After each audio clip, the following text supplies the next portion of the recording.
Hello, everyone. Thank you for joining us for today's California Mobility Center webinar on market trends and EV charging infrastructure.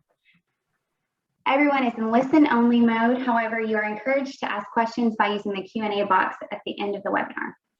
Today's webinar is being recorded and will be available to all CMC members following the presentation.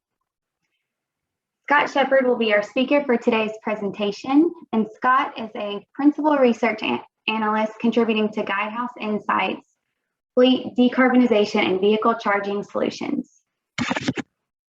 He also supports the electric vehicles and e-mobility solutions.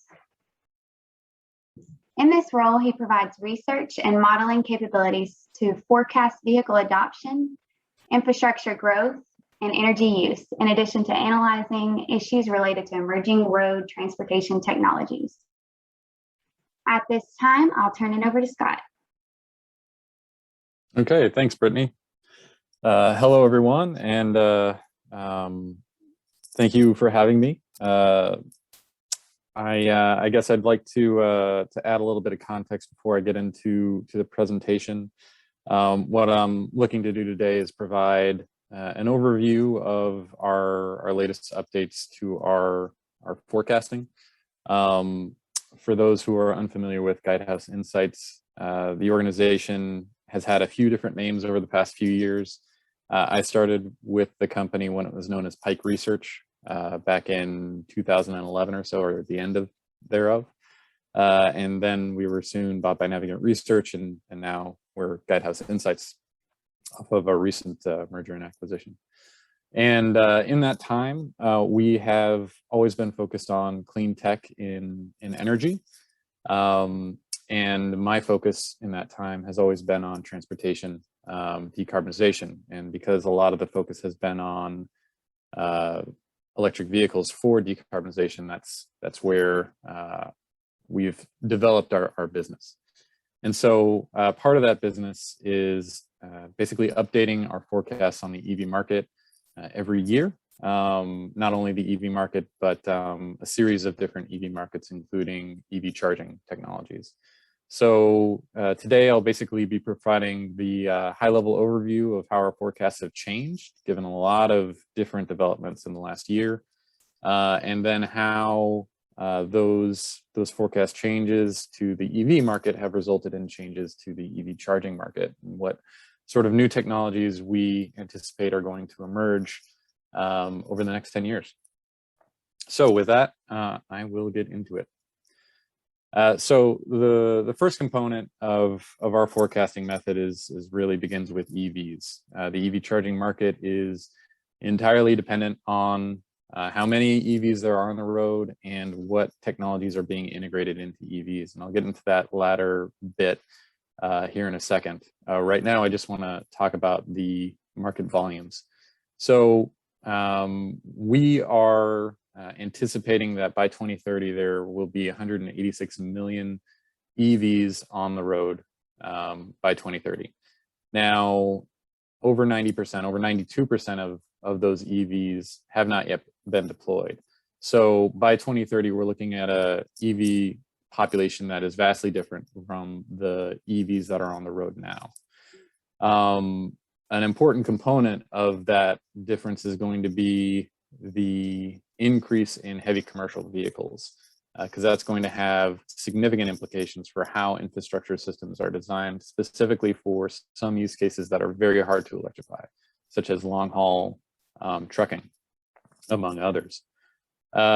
Since the last iteration of our forecasts, or basically the 2020 forecast, we've increased our expectations for the EV fleet in terms of overall numbers by 50% by 2030.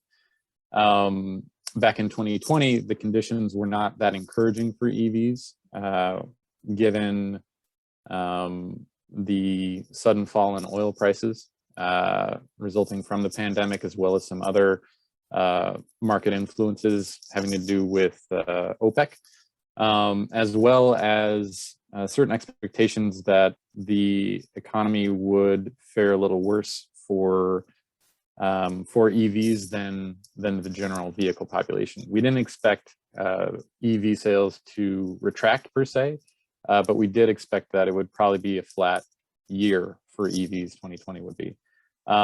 We were proved pretty wrong there, and the source of that wrongness was primarily a result of automaker sensitivities to regulations, specifically those in Europe. And in Europe, we saw the EV market grow double what it was in the prior year. And once again, that is almost entirely to blame on the regulatory framework in Europe as being highly aggressive, but also our, I guess, anticipation that automakers would look to a variety of different strategies to meet those regulatory requirements and not so heavily front load 2020. But ultimately, what we learned from that was that automakers are definitely looking at EVs as the future technology for the light duty vehicle fleet. We always knew they were looking at the technology for that, but it's now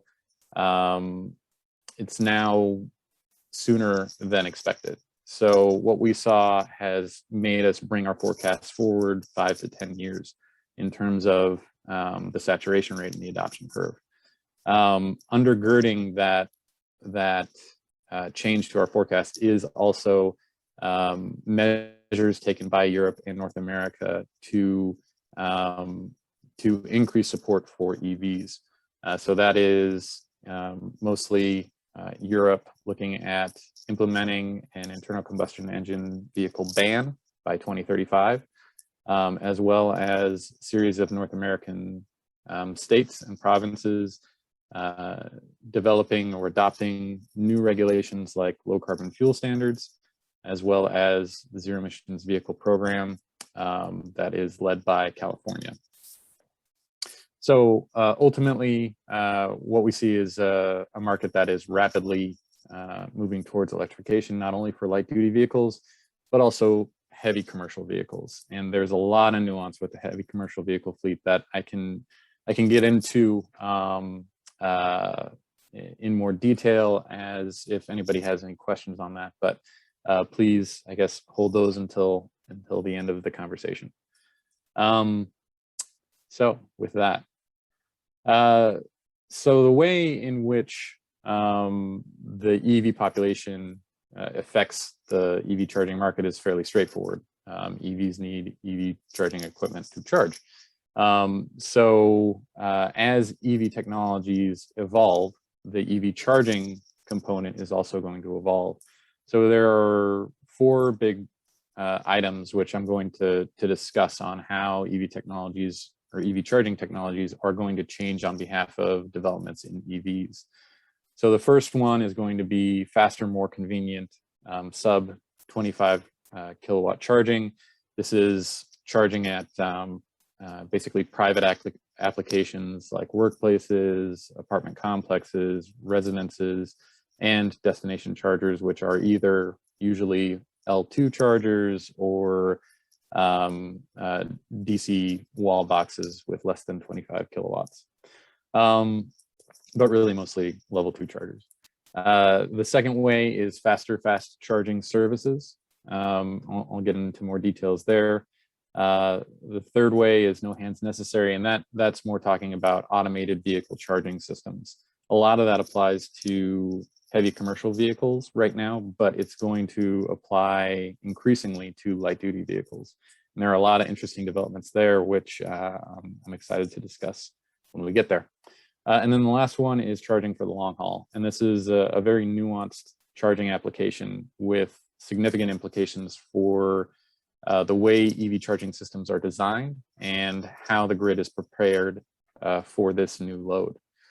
Overall, the changes from our last year forecasts to this year for EV charging are equally upgraded in terms of volume. The best way for us to sort of visualize these forecasts is through revenue, because there are so many different nuances to the market in terms of just different technologies that providing a figure in terms of unit sales doesn't really do the market justice, because one DC fast charger is equal to many, many, many, many level 2 chargers. So here we see that overall, we're expecting that the market by 2030 for EV charging equipment and services is also charging management platforms for charger networks, as well as maintenance of charge points and thereof, and vehicle grid integration platforms, what have you. All of those we expect to generate a market size of about 200 billion annually by 2030. So that, once again, is charging equipment and services. And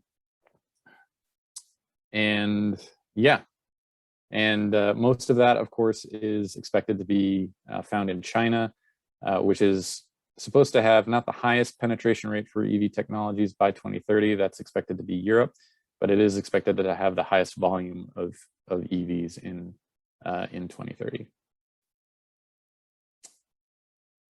So the first part, how are we going to have faster, more convenient sub 25 kilowatt charging?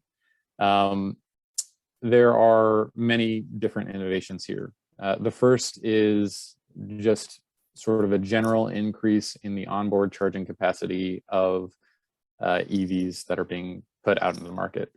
The market started about 3.3 to 6.6 kilowatts of onboard charging capacity, and it's been slowly progressing upwards. Most of the new vehicles coming out are looking at 11 to 22 kilowatts.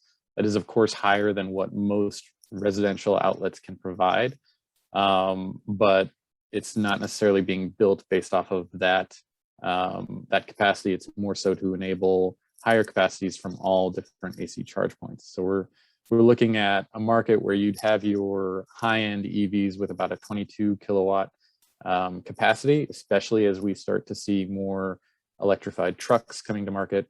And then the lower end of the market would be around 11 kilowatts. And so that opens the opportunity for more residential charging at 7.2 kilowatts. And of course, at higher kilowatt capacities, if customers or drivers are willing to invest in the additional infrastructure requirements of their electricity panels to make that happen.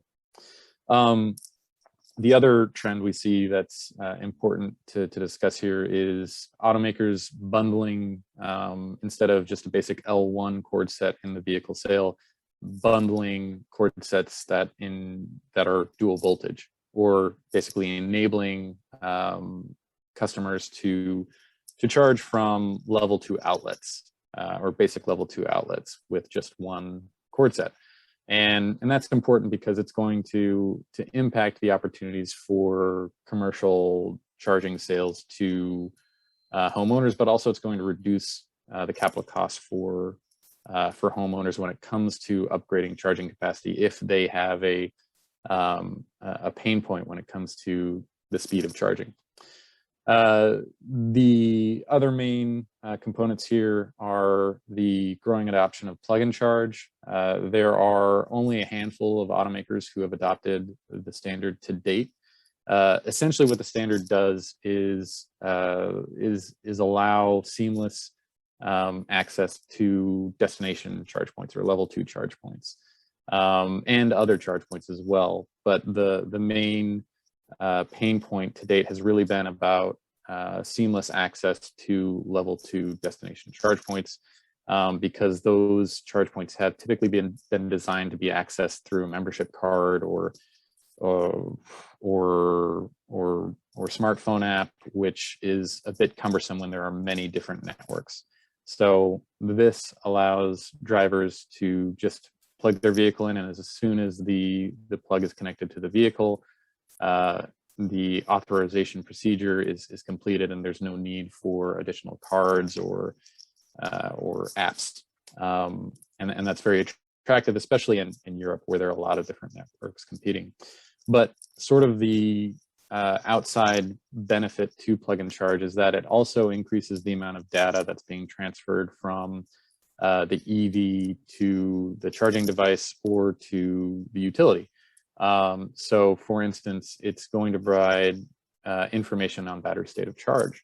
Now, that's very important when it comes to being able to smart charge vehicles, because with many charging devices and with many EVs today, that state of charge information is not communicated back to the utility or to the charge manager.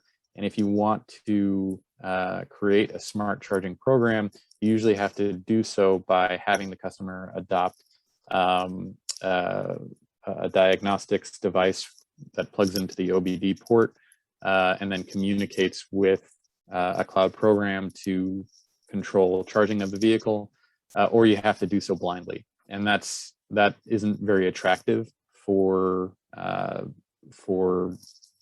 the entities that would be managing the load of these EVs, because it leaves those managers vulnerable to leaving drivers without the energy that they need to complete their next trip. So plug and charge is not only important for making charging more convenient, but it's also important for increasing the potential for smart charging. Now, alongside the potential for smart charging is also the ability to push power back onto the grid. A vast majority of EVs right now do not enable the vehicle to push power back onto the grid or bidirectionality through either an AC or DC charging port. That is starting to break, and more automakers are looking at the additional value that comes to customers through a bidirectional capability. So there's a lot of different ways that bidirectionality can be valued. One is, when the grid goes down, you can theoretically power your home or different infrastructure assets. You can also aggregate your load, or your load can also be aggregated into a virtual power plant to generate revenue from grid services like frequency regulation and so on and so forth. And so at the end of the day, that's attractive for a lot of different reasons, but it also increases the amount of time that a vehicle would be available for smart charging, because it wouldn't just be when the vehicle is charging that it would be available, but also when the vehicle is fully charged, it would be available for smart charging services. So there's a lot of potential there, and there's also some opportunity for disruption, especially for the residential market. We've started to see some DC home units for in the EV charging market, and that's primarily to enable bidirectionality through DC charging ports and aggregation of EVs in frequency regulation markets, and that's primarily been in Europe, and could be an open door for DC charging equipment suppliers to tap the residential market. And there's more disruptor potential there, but I can touch on that later, or if anyone has a question on that. In terms of faster fast charging services, what we're looking at is, on the light duty vehicle side of the market, an increase in the number of EVs that can charge at 350 kilowatts. That is basically distinguished as vehicles that are of 800 volt architectures or greater. There are a few EVs upcoming, or at least one that's looking at a 900 volt or greater architecture. So basically what that enables is very high charging capacities, 350 kilowatts or more. With the existing DC fast charging technologies, you can technically go up to 500 kilowatts. But right now, most of these high powered charging, anything 350 and over, is at about 350. We have seen some installations of about 400 kilowatts. So as with the 11 to 22 kilowatt feature that we're seeing in new EVs, we're also likely to see that there's this high-end market of 800 volt EVs and then a lower-end market of 400 volt EVs. And here we also see developments in the form of improving battery capabilities or protections, which enables automakers to allow for higher charge capacities to those more entry-level EVs. So we're talking about moving charge capacities up to 100 to 150 kilowatts, or even 250 kilowatts. Tesla was a good example of a company that did a lot of work around how they were going to manage the battery to increase capacity, and they're far ahead of most of the other most of basically the rest of the market when it comes to 400 volt EVs and the capacities they can charge at. So we have talked to a lot of industry representatives, and they say, you know, the sweet spot for charging right now is probably between about 100 and 150 kW when it comes to a lot of different attributes, such as the pattern of how a battery is charged, being that ramp up and then steady state and then ramp down as you meet certain thresholds for battery capacity. And just the way people use DC fast chargers now, in that they don't typically take all of their charging from a DC fast charger. They use it to top up in certain ways, and then derive more of their energy from other units, destination charge points, or residences. Ultimately, what that means is we see that a lot of the market that has been installed in the first 10 years at 50 kW is going to be upgraded to 150 kW. And DC fast charging, as we know it, is pretty much going to become 150 kW or greater. And that has a series of implications for how sites are designed. The biggest implication is an increase in energy storage. So there are a couple different ways to go about upgrading the site. You can, one, go to your utility and ask for a site upgrade. That takes time and it costs money. The other way is to do your own energy solutions on your side of the meter. And there are different generation and storage technologies to support you there. There are, of course, batteries, new batteries and second life batteries. It's an attractive opportunity for second life batteries coming right off of EVs to fit back into the EV charging ecosystem. But there are also technologies like flywheels, which have attractive benefits because they're not using any sort of chemical construct. They're more mechanical energy devices, which may present opportunities both for environmental concerns as well as for operational efficiencies over time. So a few different technologies in that space. We expect that market to, in the near term, to grow pretty significantly, especially with increased or a growing population of EVs that are able to charge at 100 to 150 kW. In terms of automated technologies, this is one of the most interesting areas right now. Arguably not one of the highest volume areas, but there's a lot of activity recently having to do with wireless chargers, with pantographs, and with battery swapping. So all of these are basically automated solutions. You don't technically need any manual operation of these technologies. So with wireless, a standard was released in late 2020 for up to 11 kilowatts. And that's been really important to any automaker really considering deploying wireless charging capability as an option for your standard EV driver. There have been a few automakers who have dabbled with wireless before the standards were released. And unsurprisingly, they were in premium segments. So BMW, Daimler were really the first two. But the trials have been very limited. Only recently, it was only at the end of last month, did Honda basically announce that they are looking to deploy wireless as an option on future EVs for its premium brand Genesis. It's going to first deploy the technology in South Korea, and then thereafter look to deploy it at the global level. Now that the standard is in place, we expect more premium automakers like the Genesis brand of Hyundai to adopt this technology. It's likely going to be limited in terms of adoption due to a few different cost considerations, but there is obviously a convenience benefit with it. Beyond 11 kilowatts, the technology is largely proprietary and will be for some time.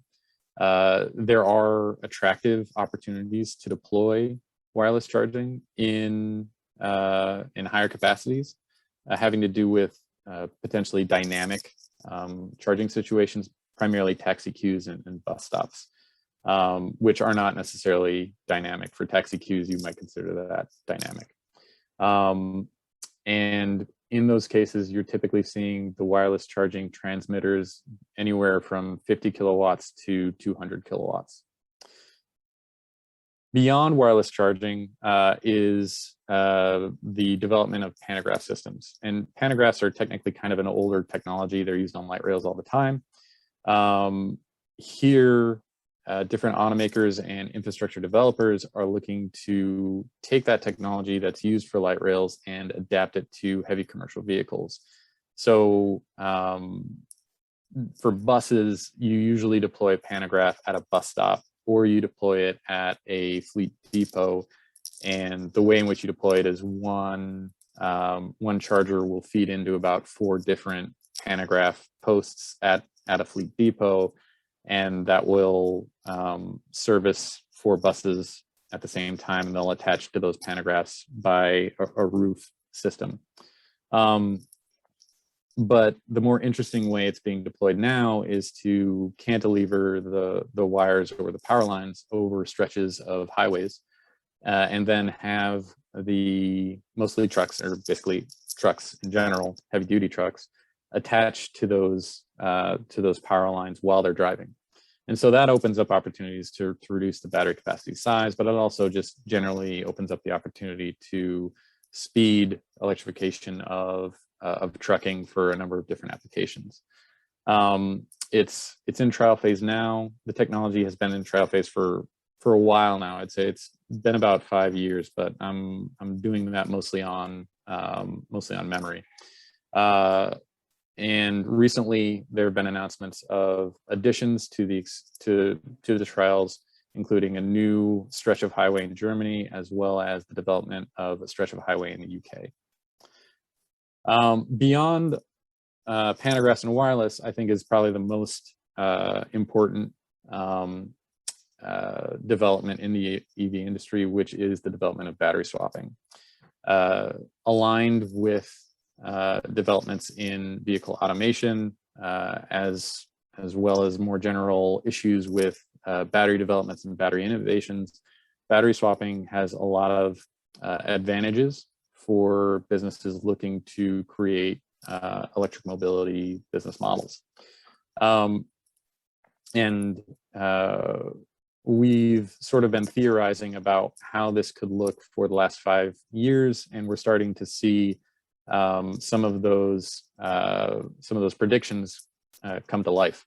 So to take a step back, battery swapping, of course, had a really bad start, but more recently, it's taken off in China, where there are now a number of different automakers who deploy battery swap infrastructure specifically for their vehicles. But there are also now emerging third-party battery swap operators in China as well, which is another sign of market development, in that you have these new infrastructure operators who can service multiple vehicles from different automakers. Outside of China's developments, there are also domestic developments in North America. The most notable one, or pretty much the only one that I've identified, is Ample, which has a very different approach to battery swapping. Ample is swapping out modules instead of whole battery packs, and that has some advantages in that they are likely more able to deploy their solution to a wider number of vehicles from different automakers, without the automakers having to adopt a standard for battery fit or for the battery in general. So there's some attractive benefits there. There are likely some challenges as well, having to do with how automakers consider optimizing battery energy capacity in their vehicles. So it'll be interesting to see how that plays out, but we're not entirely sure what direction it's going to go. Ultimately, from a market perspective, the major upcoming developments for battery swapping is that battery swapping is entering Europe through Chinese automakers. And the first instance of that is NIO expanding its operations into Europe, first in Norway, where it plans to set up its battery swap infrastructure that's done really well in China. The other component to that is we're starting to see the robo-taxi developments that we've seen in North America and China and in Europe as well move forward. One of those developments includes Mobileye's partnership with NIO, or announced partnership with NIO for robo-taxi pilots in Tel Aviv and Munich. And we suspect, we don't know, that part of that partnership is tied to NIO's battery swapping capability. And the reason why that's important is that these robo-taxis consume a lot of power for the robo-taxi capabilities. In that regard, they're also likely, if deployed successfully, to be utilized a lot. And therefore, they're going to need very fast solutions for charging. And battery swapping offers that. So it will be interesting to see how that plays out and whether our expectations there are accurate. Beyond, I keep on saying beyond, but outside of the other three developments I spoke of, charging for the long haul is probably the most significant development in the EV charging industry, not only because it's going to be huge for utilities in terms of what they have to do, huge for charging equipment manufacturers, for truck suppliers, and so on, but also huge from a climate perspective. The long haul portion of the heavy commercial vehicle market is a significant contributor to the climate problem, and it's the hardest nut to crack. None of the existing EV charging technologies that have been deployed to date really meet the needs of long-haul truck drivers today. So entirely new infrastructure systems have to be built for these trucks. That means new grids, new charging sites. They can't use existing DC fast charging technologies. Not only would it just not give them the amount of power they need, they won't fit in the parking spaces that are designed for those vehicles. So it's just entirely new.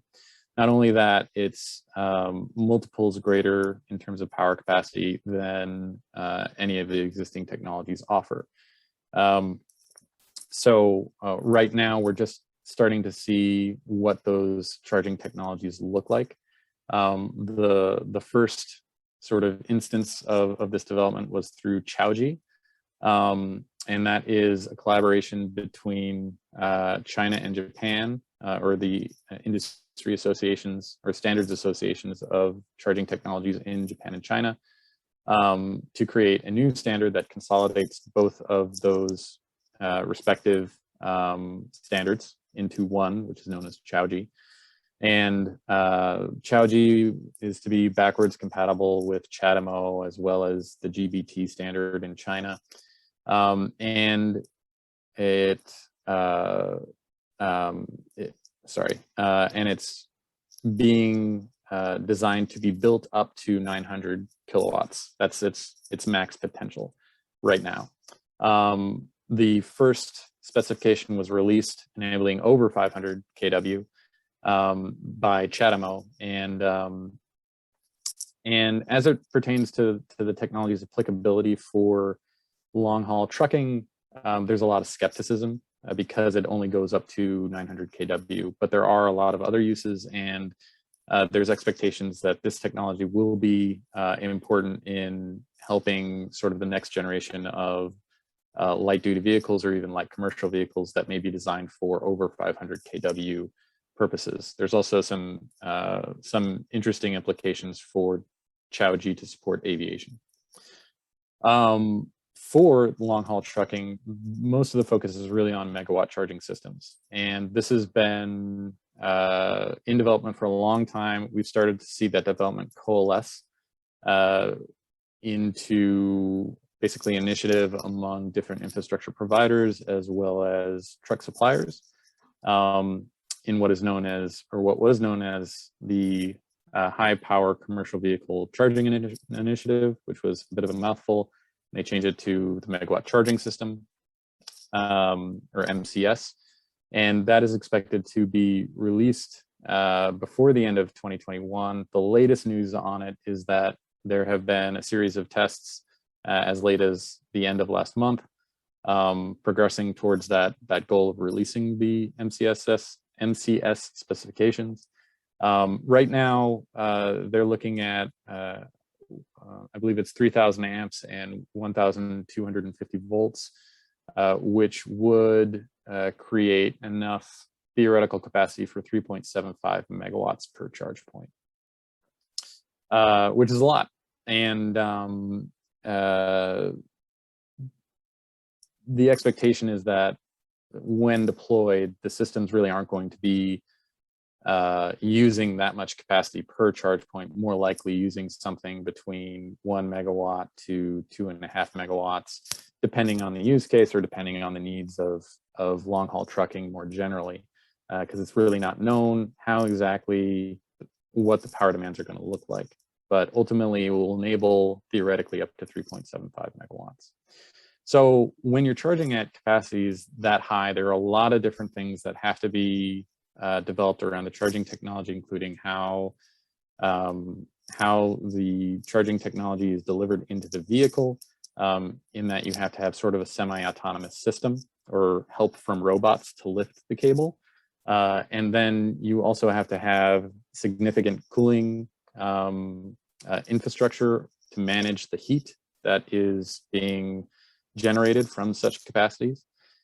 But beyond all those more site-specific or very local things that have to be designed for, are also the impacts on the grid. And so those impacts being just the sheer size of peak capacity that you're looking at.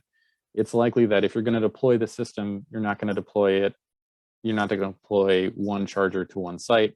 You're going to want to build and consolidate that infrastructure to a much larger site that can service either 10 to possibly 100 heavy duty vehicles at one time, or semi trucks at one time. And at that point, you're looking at peak capacity loads of 10 to 100 megawatts, which takes utilities years to build for, because it might mean that the utility has to develop a dedicated substation for that particular site. So it not only takes a long time, but it also costs a lot of money. So there are a lot of challenges. There's a lot of money. There's a lot of planning that has to go into making long haul electrified. And it's expected that because of all that planning that has to occur, we're really not going to begin to see MCS systems, MCS deployed until the latter half of the decade in a commercial application. We're likely to see a lot of pilots and trials before then, but ultimately it's going to have to start being planned in the next 5 years and then deployed in the 5 years thereafter. And if it meets all the performance metrics to meet the demands of the long haul market, then we're likely to see a real large investment in the technology between that 25 to 30 period.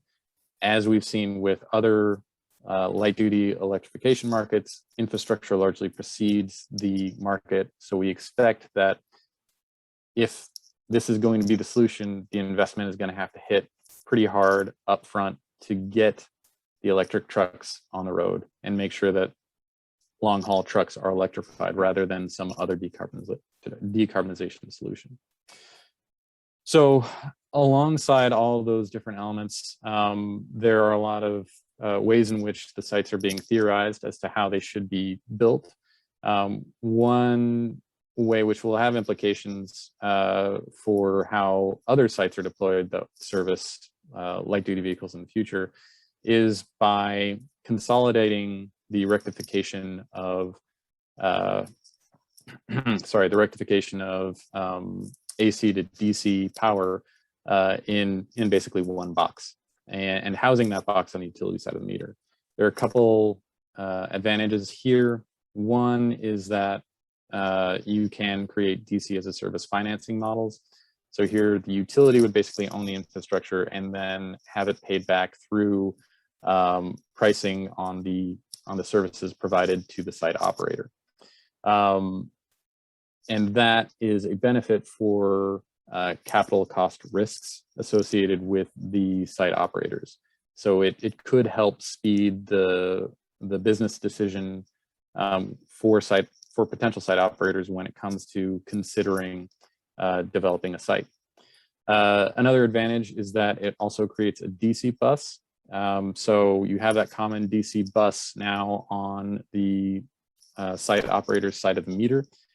So they don't have to invest in as much power electronics per charge point. They can have what would look more like L2 AC charge points in terms of space and look, instead of rather a large DC fast charging unit. So you would theoretically have potential opportunities for increasing the efficiency of how these products are scaled and reduce the cost thereof of those different charge point units. You would also create that DC bus, which could integrate more easily with energy storage devices, as well as with energy generation devices such as solar arrays and whatnot. With this, there are, of course, some developments that need to take place, including how exactly utilities are going to be metering the technology. As has been reported, they typically are metering AC, whereas the metering of DC is a little different, and therein creates creates complications.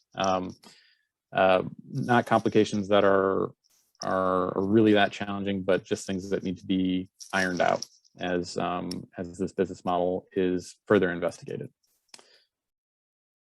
So, in conclusion, what we see is that if the market is to work, we're going to see a large uptick in technology adoption in 2030, and the adoption thereof is going to have an impact across all different sectors in terms of site designs for fast charging, as well as the way in which utilities engage in the transportation electrification space.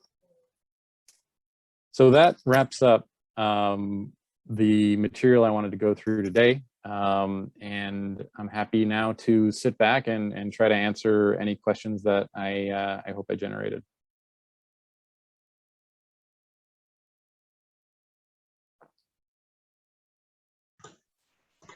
All right, Scott. So I don't see anything in the Q&A, but I do have something in the chat here. Let's see. So we have a question: are other decarbonization solutions less infrastructure intense and therefore look to be more attractive in the future?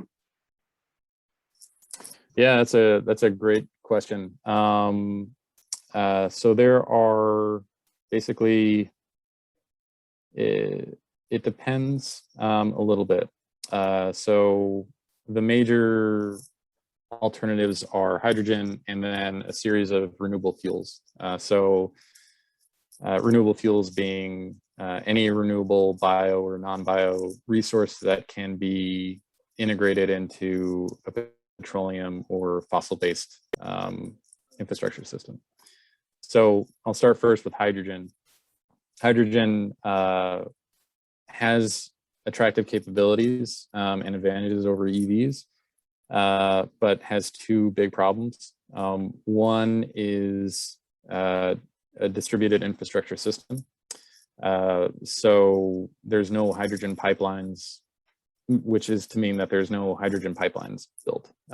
Rather, hydrogen would have to be generated in a distributed fashion, which increases the cost of the fuel relative to other fuels that already have infrastructure systems developed, such as electricity or gasoline or diesel or what have you. So that's a challenge for the hydrogen industry. Now, you can have a distributed model using natural gas or electricity, but then there are issues tied to the decarbonization potential of fuel, in that you have an efficiency loss when you convert natural gas or electricity to hydrogen. And there is also skepticism of the potential for the main way in which hydrogen is produced through natural gas to reduce the carbon intensity thereof. This is mainly tied to leaks in the natural gas supply system. So this is to say that fuel cell vehicles have potential, but there are a lot of challenges. There's also a lot of investment behind them. Specifically, Hyundai is recently sort of put their foot down and announced the sort of announcement that we typically see done for EVs when it comes to, but for fuel cell vehicles.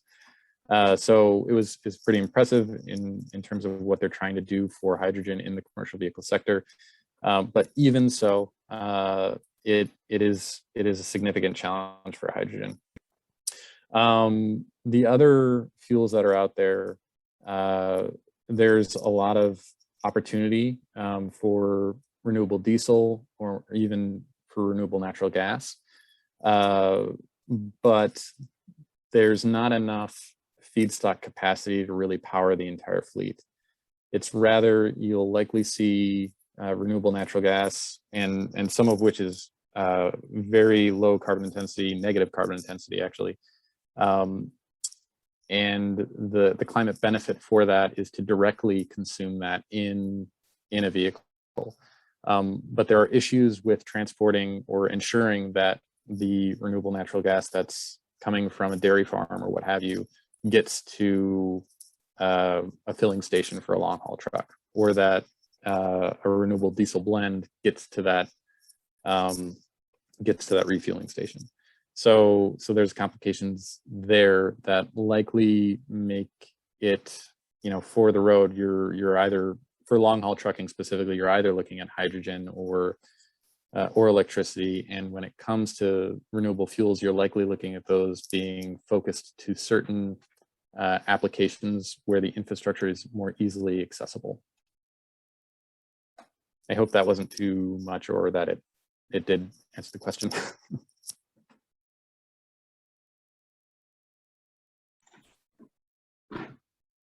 Okay, she says, great, thank you.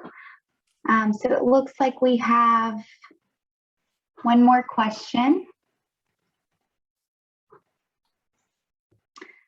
So we've seen reports of up to 6 proprietary changing and charging financial transaction networks being deployed nationally.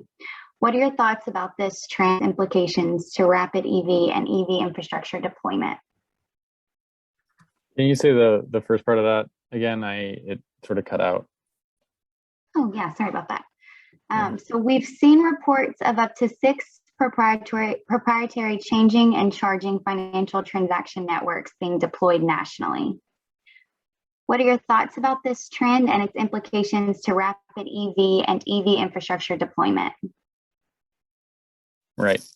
Yeah, I mean, part of it's in part a natural dynamic of markets. You see a lot of proprietary standards developed initially that then consolidate around a more structured technology.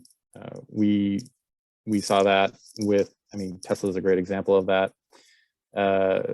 And to some extent, that dynamic is very helpful and will help guide the market towards a solution that fits with customers very well. Arguably, it can create for slow adoption rate in the beginning, in that you'll have a lot of fleets or customers be wary of the technology until it's standardized. So you have to have basically a lot of customers make bets on technologies and make more risk-prone investments. And as it pertains to the stakeholders that are into the industry now, what they would like to see is that there is more influence from the government, or more support for those companies who are willing to take the risk with certain technology types, so that the market can be better vetted when it comes to these different technologies. As it applies to sort of proprietary charging networks, and sort of the following the Tesla model, where you can only use a Tesla on a supercharging network, or how Rivian is introducing its adventure charging network. I see the rationale around that, and it serves the business interests of the company.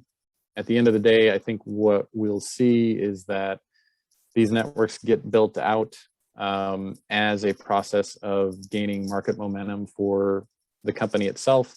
And then over time, the infrastructure assets are sold off to different operators, because at the end of the day, the EV companies are developing these infrastructure networks to get vehicles on the road, or get their vehicles on the road.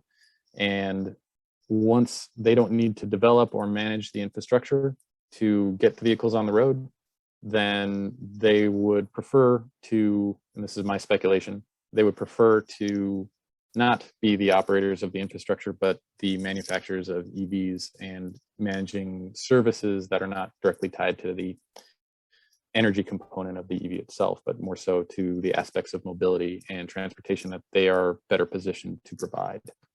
So it's, to sum up, it's kind of a natural cycle.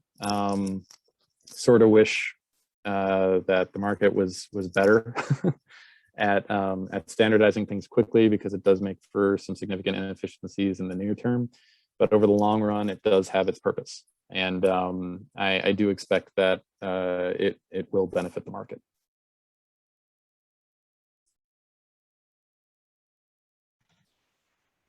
Great, thank you, Scott.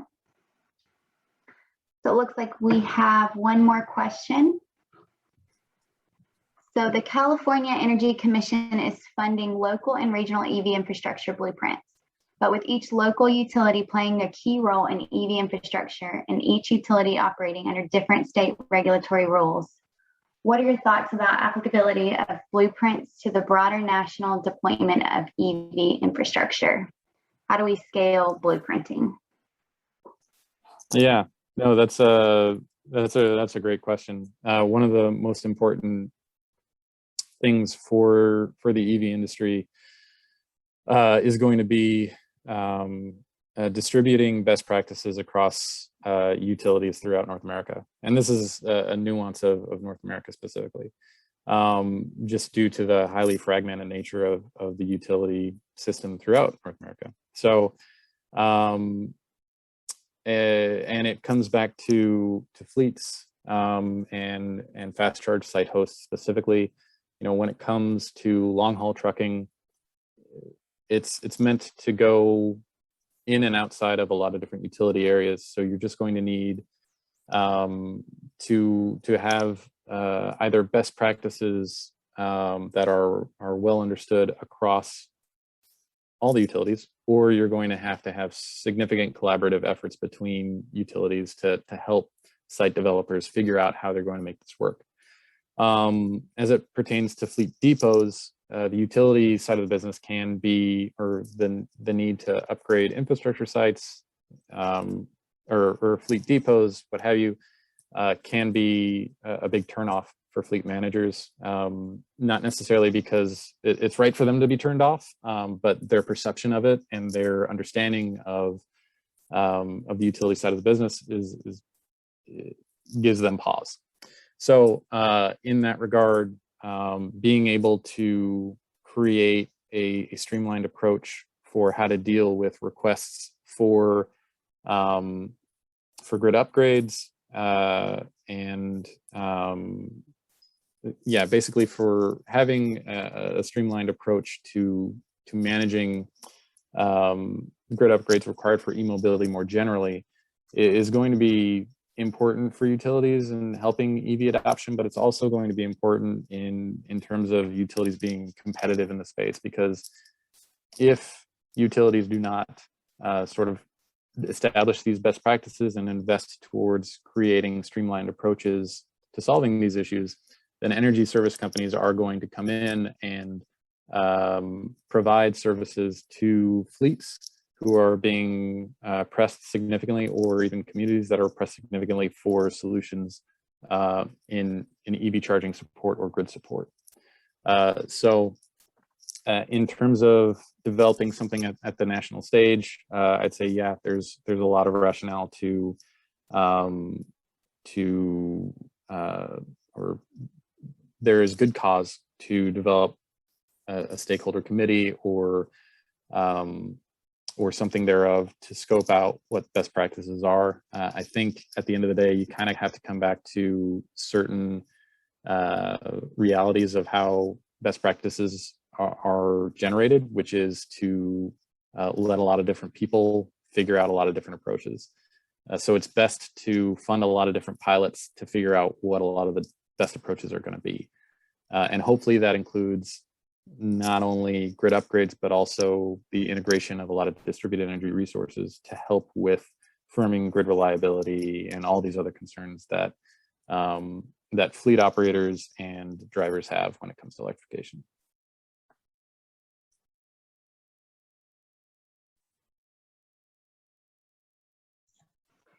All right, thanks, Scott. Looks like we don't have any other questions. We may have time for one more quick question if anybody has anything.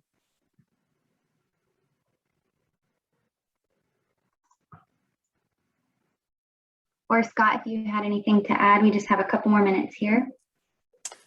We can close out early if not. No, I don't have anything to add. Just thank you for giving me the opportunity. I hope everybody has a good rest of the day and another 2 minutes or so. Yeah, thanks, Scott. That was a great presentation and some good questions asked too. For everyone else, once you exit the webinar, please take a moment to complete the short survey that will pop up on your screen. The link to the survey will also be included in a follow-up email with a link to the slides and recording. Thank you again, and this concludes today's CMC webinar.